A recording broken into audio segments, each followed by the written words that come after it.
name is Katrina, and this is just my 3 cents. And I wanted to go ahead and talk about the show that finally hit. I don't know what the heck was going on with what was going on, but anyways, the Luther Vandross documentary. How do you even say his name? Vandross documentary. It was absolutely beautiful. 1,000,000 out of 1,000,000. Amazing. My husband and I watched it last night. We cried, we laughed, we cried, we stopped, we sang. It was absolutely beautiful. It was so, how many times can I say beautiful? It was beautiful. It reminded us, oh my gosh, I'm about to cry. But it was so beautiful. We've been married, like I said, for 22 years, and 23 years ago, while we were in our courtship phase, if you will, that was one of the things that Luther Vandross was one of the things, that definitely got us together with our love for his music, our love for watching him perform his songs and things like that. Like back in the day, we both met. We were both active duty Army. We were stationed in Germany, and so we shortly after the birth of our son, we bought a DVD, and I'll plug it up. We bought the DVD for when Luther Vandross performed. I want to say it was the Royal Albert Theater or Royal Albert Hall. I don't know how it's titled. I'll find the correct title for it. But when he performed over in London, and we watched that performance and just fell in love with it. Like, just love Luther Vandross. I dedicated, or we then dedicated our, if you will, our wedding song was gonna be the song, I guess he redid, Evergreen. I absolutely love that song simply because I heard Luther Vandross sing it. Yes, I had heard it previously, but to hear Luther sing it, and that was something that they highlighted in the documentary, like to hear someone else sing their song or whatever, it was a song. But to hear Luther redo it and to reconfigure it, well, now it's a Luther song. Like there was a part in oh God, what song was it? Oh my gosh, which one was it? It's the song Superstar, right? So, and I can't remember, I don't know the original artist, right? But they showed the clip of the lady singing it originally. And me and my husband both looked at each other and we were saying, that song ain't got no seasoning. And so we laughed. We were laughing so hard. And they showed the clip of Luther, and I guess his sound producer, his producer, excuse me, and another guy in the studio kind of redoing that song. And then out comes Luther in performing the song Superstar, and how he extended it and added all his oh my gosh, and he put that Luther seasoning on it, because again, the original song, lyrically, word wise, was a beautiful song, but it ain't had no seasoning. And then you get Luther put his thing on. Boy, that song was Superstar, Luther, seasoning. Before, pretty, no seasoning. It's like if you've ever gone to some of those bakeries, the pastry looks amazing, right? It looks amazing. You go to bite into it, it'd be bland as hell. Ain't no seasoning, right? That's how the original song was. It was pretty. You bite into it, you like, what am I eating? What am I eating? Like, where's the sugar? Where's the flavor? Why what I'm eating don't match what I'm seeing? However, Luther was like, I got you. Let me go and hook you. So that's how that song Superstar ended up in the visual match what you was supposed to, the taste match what you was supposed to. I'm so messing that up. I hope you get where I'm going though. Luther Vandross was absolutely a gem. I've always loved Luther. Like that document, I don't even want to go into why. I want to ask why the hell, what was the whole rigmarole as to why it was supposed to drop January, supposed to drop early. But, what was going on with that? I don't know what was going on. I'm just finally glad it finally dropped. If you have HBO, now known as Max, it's on there. It is worth watching. I'm going to watch it again. Me and my husband, we're going to watch it again. It was beautiful.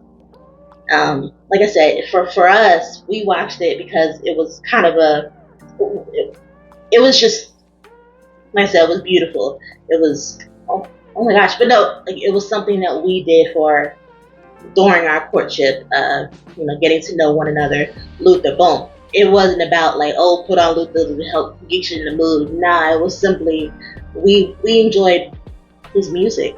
It wasn't, again, yeah, you can listen to him, to get you in the mood, of course, obviously. After we enjoyed his music, we enjoyed other things too, obviously. But initially, it was simply because we enjoyed his music. So that was definitely fun to kind of recapture the joy of his music. And if you've made it this far, thank you so much. I truly appreciate it. While you're here, don't forget to like, share, comment, and subscribe. Thanks again. It's Katrina with Just My 3 Cents. What was so sad though is, to know that he gave out all this beautiful music and beautiful love, if you will, but wasn't able to kind of get that in return. I guess like on a personal level. I don't mean like he didn't get love like from his fans or nothing like that, but I guess he never was able to get a personal relationship. So that was very sad to find out. So that part was really kind of damn, really, really disheartening to learn. You really wish someone would have been able to he would have been able to find that someone. And maybe he did. He just, again, never shared that. The other thing that was very annoying and very sad that he had to deal with it was the whole weight thing. Like, yo, really? People played him out so they're still doing it today.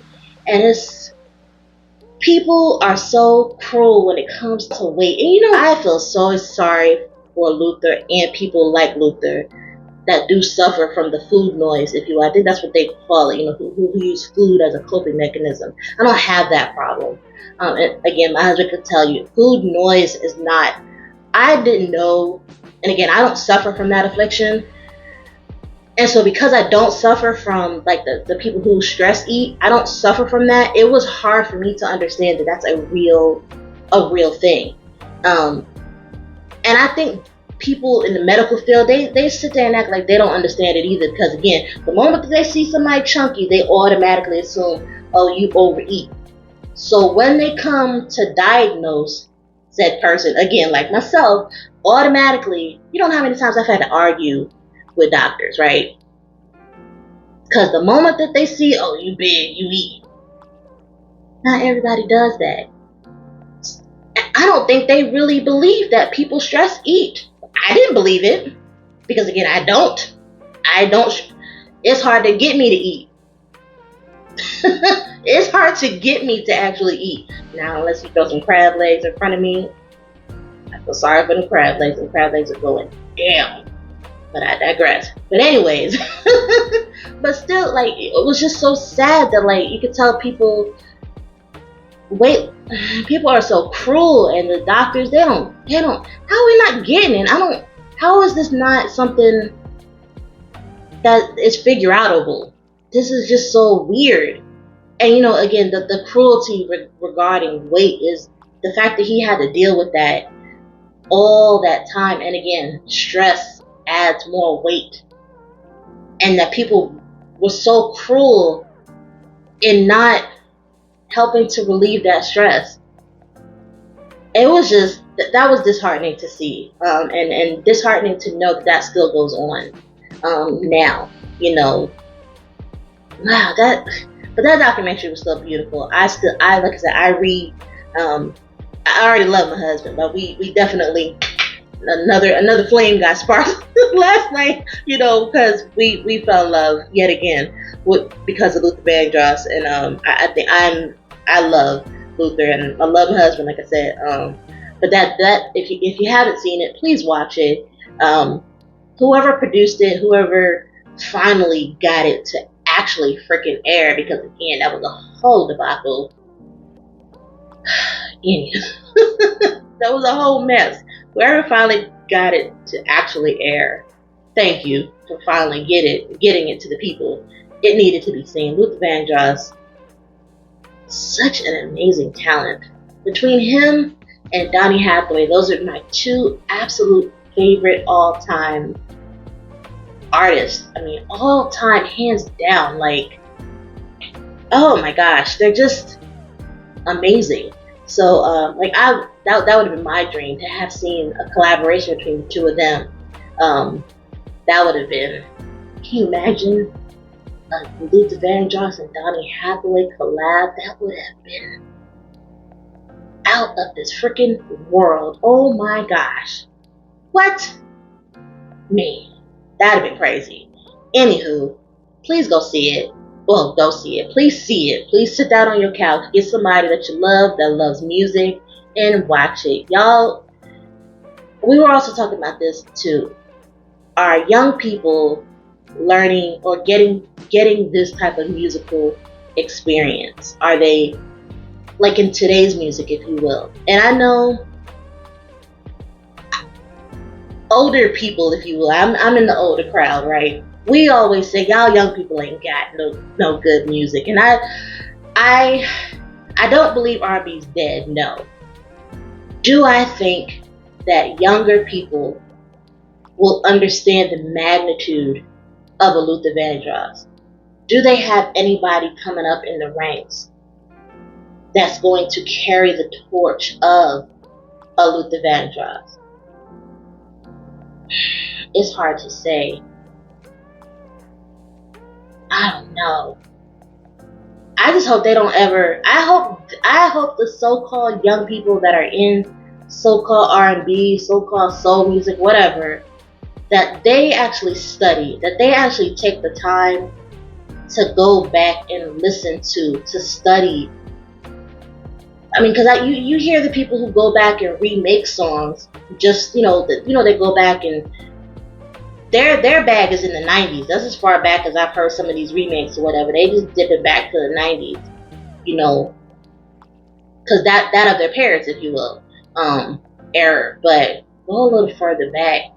Go a little further, just a little further, maybe just a little bit further. I'm glad I grew up in the era I grew up in. Again, I'm an 80s baby, but the music that I loved and listened to, it had fusions of the 70s, the 60s, some of the remnants of the 50s. But all of that and all of that good gumbo gave me Luther, gave me Donnie, all of that. So these kids coming up, I hope they remember that. I hope they know to that. Again, I'm glad I grew up in the era I grew up in. I grew up in the best era of music. I hope. Music is. Luther Vandross was amazing. I don't want to say music is in a bad state, because it's not. I hope people. I'm gonna forever play Luther. I ain't never not gonna play Luther. Matter of fact, just the other day I had heard a song I'd never heard from Luther before. I can't even remember the name of it, but that was the first time I ever heard this song. And I think it was from his first album, but it was the very first. When I tell you, and I was driving in my car, it pulled me. I had just got a drink out of Starbucks. It started to play. I told the lady who was giving me my drink, "Hold on, real quick." She's like, "What?" I completely forgot my place, like what I was doing. Grabbed my coffee. I pulled into the parking lot. I had never heard this song before. It stopped me with what I was doing. That's how good the song was. It's 2025 and he got me stopping and pulling over like that. Is there a song right now that's got you stopping and pulling over like that? Come on now. I don't think so. Well, except for that Lucky Day song, That's You. That had me, you know, other than, other than that song, there's no other song I can really say that had me stopping and pulling over like, who the hell is this and what? I mean, I knew Lucky Day, but you know what I mean? Like, yeah. But, look the Vandross, go see that. That was absolutely beautiful. Um, I'm gonna go watch it again. It was beautiful. I enjoyed every second of it. Like I said, so much so I'm gonna enjoy it yet again. So that was just my 3 cents on that. Thank you so much for watching. Yes, you'll be seeing probably 2 more videos in the same get up. I'm trying to knock them out. So yes, I do laundry. Just so you know, okay? Anyways, y'all have a great day again. My name is Katrina. This is Just My 3 Cents. Bye.